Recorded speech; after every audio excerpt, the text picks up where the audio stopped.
Salut à toi, supporter stéphanois, très heureux de te retrouver. J'espère que tu vas bien. Moi, ça va nickel, les amis. On se retrouve pour l'avant-match. Deuxième journée du championnat de France de Ligue 1.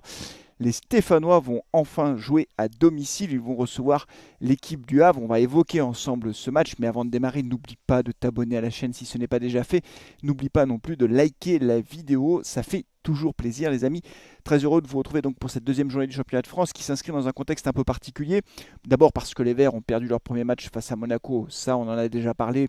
C'est pas une défaite humiliante. Loin de là, on a même vu des choses potentiellement intéressantes avec certains jeunes joueurs, mais surtout parce que le mercato n'est pas encore terminé.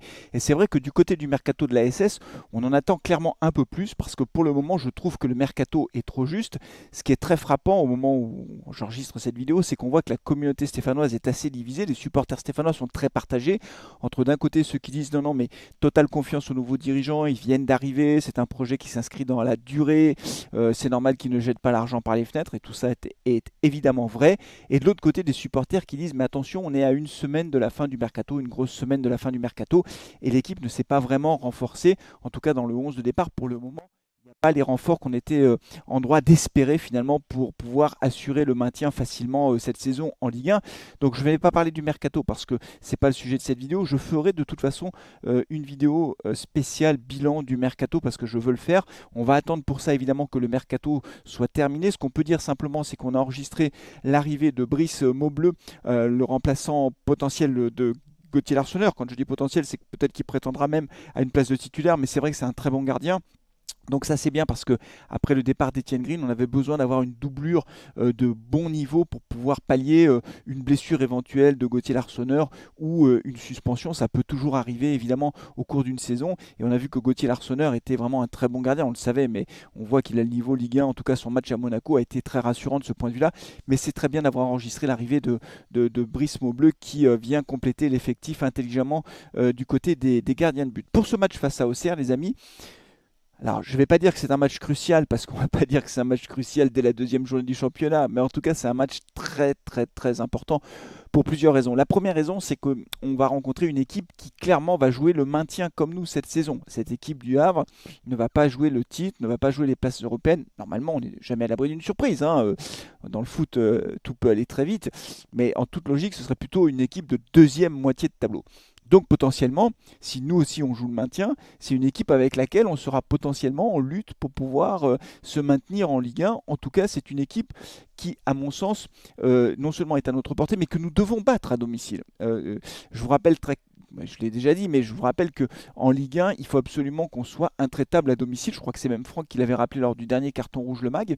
On doit être intraitable à domicile, surtout face aux équipes avec lesquelles on va lutter tout au long de la saison pour pouvoir se maintenir en Ligue 1. Donc une victoire face au Havre à domicile dès la deuxième journée, franchement ce serait une excellente idée pour pouvoir lancer notre saison d'une part, pour pouvoir gagner en confiance d'autre part, et puis surtout pour pouvoir prendre 3 points face à un candidat comme nous au maintien. Sachant que si on ne bat pas ces équipes-là à domicile, évidemment, ça devient compliqué parce que les autres équipes plus grosses, ce sera encore plus difficile. Quand on jouera le Paris Saint-Germain, quand on jouera les gros calibres de ce championnat, ce sera encore plus difficile de s'imposer à domicile. Donc c'est pour ça que c'est très important de gagner à domicile. Pour aussi, comment dire, ne pas commencer à douter, parce que vous imaginez bien que si on perd à domicile face au Havre, là il va y avoir plein d'interrogations, on pourra déjà avoir des doutes. Alors encore une fois, c'est que le début du championnat, mais n'oubliez pas que ce championnat est très court. Il n'y a que 18 clubs. Il n'y a que 18 clubs. Nous, on n'a jamais joué la Ligue 1, enfin en tout cas sur ces dernières années, on n'a jamais joué la Ligue 1 avec 18 clubs. Et même en Ligue 2, on était à 20 clubs. Quand vous passez de 20 à 18 clubs, vous passez de 38 journées à 34. Il n'y a que 34 journées de championnat. Donc chaque journée est très importante.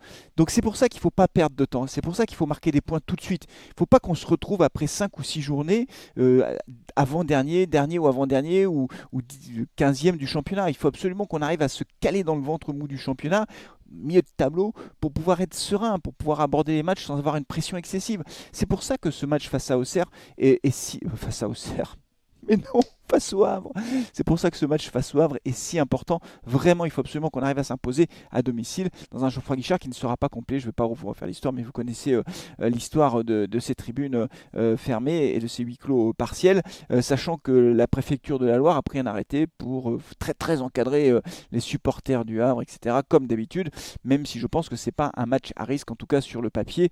Voilà, donc il faut absolument s'imposer. Alors du côté du Havre, ce que l'on peut dire, c'est que on a une équipe qui globalement est à peu près la même que l'année dernière. Une équipe qui a perdu sa première journée du championnat à domicile face au Paris Saint-Germain, 4 buts à 1. Alors quand nous on dit on a perdu 1-0 face à Monaco, c'est pas significatif parce que c'était face à un gros calibre du championnat, etc. Moi je pense que la défaite du Havre face au Paris Saint-Germain n'est pas significative non plus. D'autant que dans le déroulé du match, et ça aussi c'est très important, cette équipe du Havre a très bien tenu le choc. En fait, elle a tenu la dragée haute au Paris Saint-Germain. Et que ce score de 4 buts à 1 ne reflète pas la vraie physionomie du match. Les Havrais ont été menés au score assez rapidement. Ils sont revenus à un partout et ils en ont pris 3 en toute fin de match, dans les 5 dernières minutes. Ils ont craqué en fin de match en réalité. Mais ils auraient très bien pu arracher le match nul face au Paris Saint-Germain. Donc attention, cette équipe du Havre, j'ai beau dire, normalement c'est une équipe qui joue le maintien, c'est une équipe qui reste dangereuse. De toute façon en Ligue 1, toutes les équipes seront dangereuses. C'est un peu comme en Ligue 2 d'ailleurs, hein. Il n'y a jamais de match facile quand on joue au niveau professionnel. Et cette équipe du Havre, malgré tout, on a quand même un compte à régler avec elle. Bah oui, vous vous souvenez de la dernière fois qu'on a joué contre le Havre, c'était en Ligue 2 à domicile, on en a pris 6. Hein. La dernière fois qu'on jouait à domicile contre le Havre, c'était 6-0. On a eu 3 cartons rouges. On a eu, je crois, Cafaro, Briançon et puis Étienne Green, la sortie d'Étienne Green. Et on en a pris 6. D'ailleurs, à l'époque, j'avais fait vraiment une vidéo où j'étais très énervé contre Monsieur Le Texier parce que je trouvais que les cartons rouges étaient très très sévères, au moins pour 2 d'entre eux. D'ailleurs, ça a été le record de mes vues sur YouTube. Je crois que j'ai fait 150 000 vues sur cette vidéo, tellement j'étais énervé. Vraiment, j'en pouvais plus de ce match. Et voilà, mais donc du coup, les joueurs ont quand même un compte à régler. Il y aura Cafaro qui était là il y a 2 ans, donc quand on a pris cette raclée. Il y avait également Briançon, il y avait Louis Mouton aussi, je crois. Bon, Étienne Green est parti. Donc il y a quelques joueurs comme ça qui ont connu cette grosse déconvenue. Mais vraiment, voilà, il faut laver l'affront parce que 6-0 à domicile, franchement, c'est pas tous les jours et c'est juste insupportable. Après, du côté du Havre, visiblement, il y aura quelques absents. On n'a pas encore tous les absents, mais il y aura des absents et des absents importants. Donc ça, c'est toujours bien pour l'équipe, pour la Saint-Etienne. Si on rencontre des équipes qui sont affaiblies, c'est plutôt pas mal. Et du côté stéphanois, pour le moment, il y a aussi beaucoup d'interrogations. Au moment où j'enregistre cet avant-match, je ne sais pas si, par exemple, Ben Teig sera remis, Petro, Moefek, a priori non. Est-ce que Apia sera là? C'est possible, mais c'est pas sûr. Donc on aura encore certainement beaucoup d'absents. Et du coup, on risque de se retrouver dans une configuration assez similaire à celle du match face à Monaco, avec pas mal de jeunes dans le 11 de départ. On devrait avoir Abdelhamid, on devrait avoir Batubi-Sinka, Larsonneur. Masson sera de retour, ça c'est la bonne nouvelle, puisqu'il a purgé son match de suspension, et peut-être sur le côté encore Owusu, sauf si Apia est de nouveau disponible, sachant qu'au milieu de terrain, on voit que Monconduit est plutôt poussé vers la sortie, donc je ne suis pas sûr qu'il soit dans le groupe. Peut-être le retour de Benjamin Bouchouari dans le groupe, qu'on annonce potentiellement partant vers l'étranger. Il rentre pas vraiment dans les plans de Odo, ce que je trouve dommage, mais bon, je vais pas en parler là parce que c'est pas le sujet. Mais Benjamin Bouchouari, à mon avis, devrait retrouver le groupe en toute logique, j'espère en tout cas. Et puis devant, on a toujours notre trio d'attaque avec Sissoko, peut-être le retour de Wadji, j'espère aussi, Wadji, Cafaro et Davitashvili, peut-être sur le côté droit, avec Benold au milieu. Voilà vers quoi on pourrait se diriger. Au-delà des absents et des présents, la question que je me pose, c'est de savoir si un jeune, par exemple comme Amougou, aura de nouveau l'opportunité d'être titulaire. Au vu de ce qu'il a montré face à Monaco, j'espère. J'espère qu'il a marqué des points aux yeux de Odo et j'espère qu'il va rester dans le groupe. Alors, j'ai vu là aussi après le match, après mon débrief, des gens qui m'ont dit il a quand même perdu pas mal de ballons. Oui, il en a perdu. Pas tant que ça, je trouve d'ailleurs. Mais de toute façon, à partir du moment où un joueur prend des risques, à partir du moment où un joueur se rend disponible, à partir du moment où tu as un joueur qui ne se cache pas et qui va essayer de se montrer disponible pour ses équipiers, donc il va toucher beaucoup de ballons. Et puis quand il touche le ballon, vous voyez, il ne fait pas une passe en retrait, il va vers l'avant, il essaie de trouver des solutions. Oui, il y a plus de pertes de balles parce que ce sont des joueurs qui vont créer des décalages, ce sont des joueurs qui créent des ouvertures, des opportunités. Et donc c'est normal qu'il y ait un peu plus de déchets. Quand vous aviez un joueur, je prends cet exemple un peu caricatural, pardon, mais un joueur comme Yann M'Vila la dernière année à Saint-Etienne, où il prenait le ballon côté gauche, claque contrôle, il faisait une passe derrière ou à droite, il allait jamais devant, sauf quand il faisait une longue transversale une fois de temps en temps. C'est sûr que tu perds moins de ballons, mais tu prends aucun risque en fait, et tu vas pas proposer de solution. Donc Amougou, encore une fois, vraiment j'ai envie de le revoir ce joueur, mais dites-moi en commentaire si vous aussi vous avez envie de revoir ce joueur dans le 11 de départ. J'aimerais bien qu'il soit titulaire encore une fois, parce que à domicile ça pourrait être sympa de le voir dans une autre configuration, parce qu'évidemment quand on joue à Monaco à l'extérieur, c'est un peu plus difficile de déployer notre jeu. Là on sera à domicile face au Havre, et un joueur qui est créatif comme ça, le voir à domicile, proposer des solutions, essayer de créer des décalages, des passes D, etc. Bah, moi ça me donne envie, en tout cas j'ai envie de le revoir, mais oui. Alors c'est pas le seul bien sûr, je ne serai pas en direct, je ne peux pas commenter ce match en direct les amis, je ferai le débrief dimanche à froid, une fois que voilà, j'aurai laissé reposer ce match aussi. Ce sera donc un débrief un peu différent, je prendrai peut-être un peu plus de temps pour le faire. Dites-moi quel est votre pronostic, quels sont vos ressentis par rapport à ce match. Je le qualifie déjà de très important.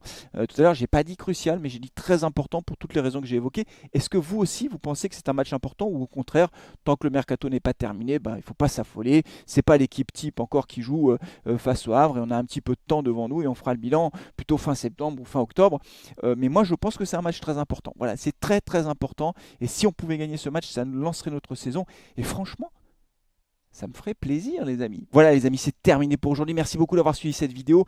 On se retrouve très vite pour le débrief de ce match Le Havre ASS. D'ici là, prenez soin de vous, de vos proches, et allez les Verts. Ciao.